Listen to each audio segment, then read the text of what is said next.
notre pays. Jean-Serge Onyumbe, je m'en vais directement vers vous. Est-ce que vous avez cette même impression qu'au lieu d'avancer, nous avons reculé la jeunesse? Merci pour la question. Je crois fortement que nous avons reculé. Ça, c'est un point de vue que j'avance déjà. Nous avons reculé pour plusieurs raisons. Nous avons reculé parce que le vieux, les aînés, ne nous ont pas tendu la main. Et nous avons également reculé parce que nous sommes complus en restant dans cette position des victimisations. Je m'en vais expliquer. Allez-y. La jeunesse est, pour toute une nation, un moment de changement.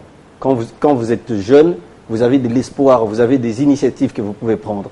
Et cette jeunesse se doit d'être encadrée. La bonne question qu'on doit se poser aujourd'hui, est-ce que la jeunesse congolaise est encadrée? Et je réponds non. Non, pourquoi?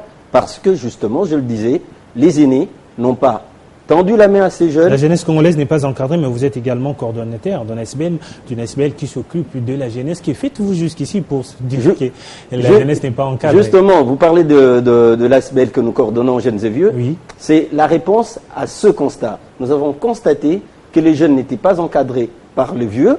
Ils ont besoin de faire des choses, mais ils n'ont pas d'expérience. Les vieux ont gardé leur expérience. Ainsi, nous avons mis en place cette ASBL que nous appelons Jeunes et Vieux pour permettre un accompagnement des jeunes et à la fois un partage d'expérience.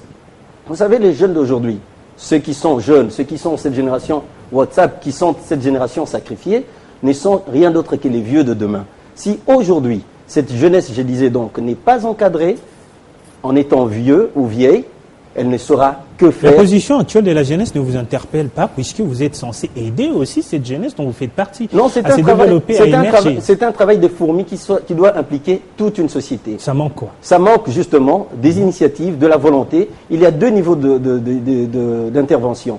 On a le pouvoir public qui organise la vie en société et nous avons les citoyens eux-mêmes. En termes de pouvoir public, il se doit de mettre en place des contextes, des moyens pour encadrer ces jeunes, cette jeunesse, et en termes de citoyens, c'est un travail de conscientisation qui passe par l'école. Et j'appelle l'école ici toute instance de formation. Oui. Il faut travailler la tête des gens. Il faut faire comprendre à l'enfant congolais, quand il est déjà enfant, que c'est ce qu'il faut faire pour la nation et de ne pas faire ceci. Ce travail à la chaîne, c'est continu. Le civisme. Ce civisme. Vous savez, par exemple, aujourd'hui, le cours d'éducation civique et morale a été retiré du programme scolaire. C'est grave. Comment vous voulez que l'enfant qui va à l'école apprenne des valeurs de société? Ça, ce sont des véritables débats que nous nous posons, des questions que nous nous posons sur la table aujourd'hui en tant que jeunes et vieux. Nous disons, nous sommes tous jeunes et vieux parce qu'il n'y a jamais 3 générations. Il y a toujours 2 générations. Il y en a une qui a commencé, une autre qui doit poursuivre. Il faut assurer à la nation congolaise sa continuité. C'est pourquoi je parle d'un passage de flambeau qui doit se faire entre les générations. Alors par où faudrait-il justement commencer pour éviter cela, puisque vous encadrez le jeune, le gouvernement, il y a aussi un ministère qui s'occupe de la jeunesse dans le gouvernement. Par où faut-il commencer pour éviter les pires, pour éviter le dérapage de la jeunesse aujourd'hui? Oui, c'est ce que j'ai dit. C'est un travail d'abord de fourmi, qui implique que chacun mette la main dans la pâte. Mais nous n'allons pas aller de manière vaille que vaille. Nous avons des institutions qui existent, qui sont formalisées, qui sont équipées pour mettre en place des programmes. Sous d'autres cieux, il existe ce qu'on appelle des programmes de jeunesse. Ce sont des programmes qui prennent en compte dans chaque ministère un aspect de jeunesse.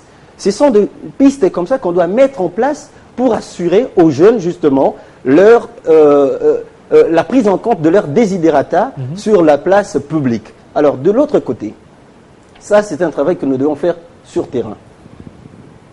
Qu'est-ce que nous-mêmes nous pensons de nous-mêmes? Nous sommes jeunes aujourd'hui, c'est bien beau de le dire, mais demain, la jeunesse, ici, ne limitons pas les débats dans le jeunisme. La jeunesse doit aussi réfléchir avant de condamner. Ce n'est pas un problème, ce n'est pas du jeunisme, ce n'est pas, puisqu'on est jeune, on a droit à ça, les vieux, on leur jette un discrédit, ce n'est pas ça. Nous disons que c'est une question de responsabilisation, d'interpellation qui doit se faire à tous les niveaux. Nous sommes jeunes, qu'est-ce que nous pensons de notre jeunesse? Qu'est-ce qu'un jeune aujourd'hui a comme ambition du Congo? L'amour du Congo aujourd'hui du jeune, ce n'est pas un amour vivant, ce n'est pas vrai, c'est un faux amour. Il n'existe carrément pas.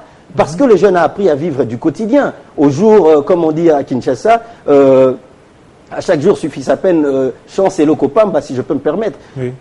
Et ça, c'est ce qu'il faut bannir de la tête du jeune.